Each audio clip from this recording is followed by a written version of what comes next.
Hello everyone and welcome to English 200, 201, and 202. This is week 7. This week we're going to continue to work on creative nonfiction. So last week we did our first creative nonfiction essay where you modeled your essay on Citizen by Claudia Rankine. Can't wait to read what you guys wrote. This week we're going to be thinking about something a little different. This week we're going to be writing mini biographies. I'd like you to read the assigned book, Fleur Jagger's These Possible Lives. Now, it's not a long book, don't worry. It's 3 different, very, very short mini biographies. Please read through it. You can either read it before or after our lecture. So let's talk a little bit about what creative nonfiction is. Creative nonfiction, the word essay is French.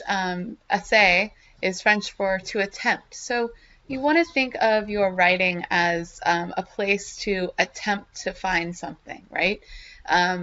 Essays are meant as places where you're thinking through something. You're not just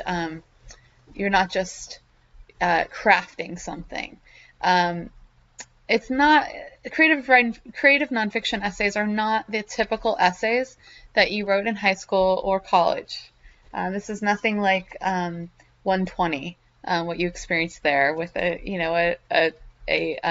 had to write an essay and do research and cite your sources, right? That's not what we're doing here.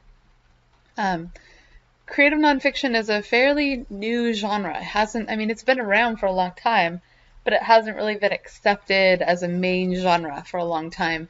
One thing to think about when you're writing is that most essays are written in a real conversational tone. So a lot of times when you're writing an academic essay, you're thinking about your audience and you're trying to sound, you're using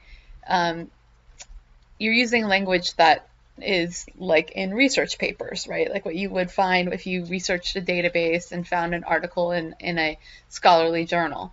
You want to model that. So if you notice, a lot of creative nonfiction essays are written in a conversational tone and a regular vernacular that we speak, the regular words that we speak in every day. There's a lot of different things to think about when you're writing a creative nonfiction essay. First, you want to think about reflection. It's a really good mode for thinking and feeling through something. You also can use research when you write a creative nonfiction essay. You use it to explore topics you truly want to explore, but you do not have to actually, cite all your sources in MLA format, right? There's a lot more leeway in how you do research, and we will be writing a research essay, but it'll be totally different than anything you've ever done before. And truth. This type of essay really insists on veracity. You have to seek truth. It's not fiction. It's creative nonfiction. Okay, the creative part is not about the truth. So what's in a creative nonfiction essay? There's personal presence and personal experience. There's self-discovery and exploration. Creative nonfiction uses flexibility of form and takes a literary approach. And it blurs boundaries between genres. There's a lot of similarity between poetry and creative nonfiction. It's like an in-between space between poetry and fiction, which is why I teach it second in our creative writing seminar. So creative nonfiction is an essay enlivened with literary craft. So you're going to use the same stuff that you used in your poetry. You're going to use imagery, voice, character, setting, and scene. Creative nonfiction tells a story. It describes a journey and a change. There's a couple different kinds of creative nonfiction that we're going to be working on. There's memoir, there's biography, which we're doing today. There's memoir, which is retrieved from the writer's memory. So the writer is the protagonist. And the emphasis is on story, where the purpose emerges through the events and characters. So it's structured more like fiction. Versus personal essay is about something that's happened in the writer's life that gives rise to a personal reflection or intellectual exploration. There's always in creative nonfiction an apparent subject, like the main subject, and then there's always a deeper subject as well. Here's a quote from Dinty Moore, who writes some really interesting creative nonfiction about creative nonfiction. The personal essayist takes a topic and holds it up to the bright light, turning it this way and that, upside and down, studying every perspective, fault, and reflection in an artful attempt to perceive something fresh and significant. Leah Papura is a really interesting creative nonfiction writer, and she talks about miniatures encourage attention. So, you know, you've heard that phrase before, you can't see the forest for the trees, right? If you look at a forest, right, you can just look at the block of a forest.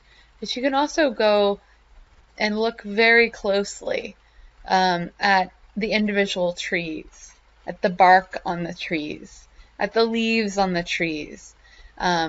You can look at the branch systems. You can look at a close-up of what the leaf looks like. So you can look at this one thing in so many different ways and at so many different levels. That's what creative nonfiction asks you to do. Don't just talk about the forest. Talk about the miniatures within the forest. You know, not just the bark, the lichen that is on the bark. Not just the leaves, but the way the wind is playing with the leaves.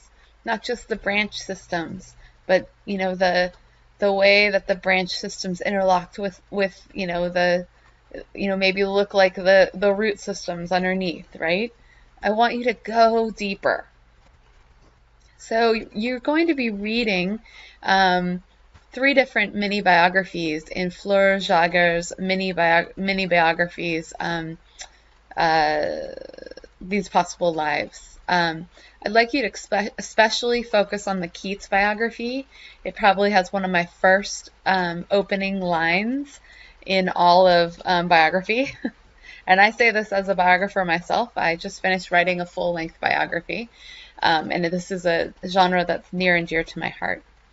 But in these little biographies, Jaggi sinks our mind's eye into a rich array of details that span the entire short life of Keats, beginning with a portrait of Keats as a young boy with a penchant for brawling. Jaggi yokes together strings of luminous moments that create a personal picture of a poet. She does this in all 3 of her biographical essays. What I want you to do after reading her book is I want you to write your own mini biography. I want you to write one in the form of an essay about a famous person. So you're going to be writing directly about the person in a weird yet factual version, such as the one that you saw modeled in Fleur Jager's mini biographies in These Possible Lives. Okay, I want you to use that as a model. I want you to write about a famous person. It could be George Michael. It could be Shakespeare. I mean, any person that you have an interest about. And I want you to do some research, right? Do some Googling about this person and get a basic understanding of who she or he is, right? And get some strange details that you can cull from it, and then focus on those strange details. Your essay needs to be at least 500 words long. That means 2 pages typed. In it, you want to practice hyperbrevity. So try to say things with the least possible words. You may also want to use strange images that embody the tone you'd like to convey in your essay. Now, that's it for this week. I do want to remind English 201 and 202, we are almost done with our Poem a Day project. I mean, how exciting is that? All the prompts are up there, so please just dive in and finish up strong. I'm so impressed with what you've been doing. It's been really nice to see you keep going. I will be grading you based on your participation, so if you have 40 poems that you've written, I'm sorry, if you not 40, 28. If you have 28 poems that you've written, you will get the full 40 points as long as you've tried every day, okay? As always, if you have any questions, please come see me in office hours. I really look forward to talking to you guys, and I really look forward to reading your work. Have a great week.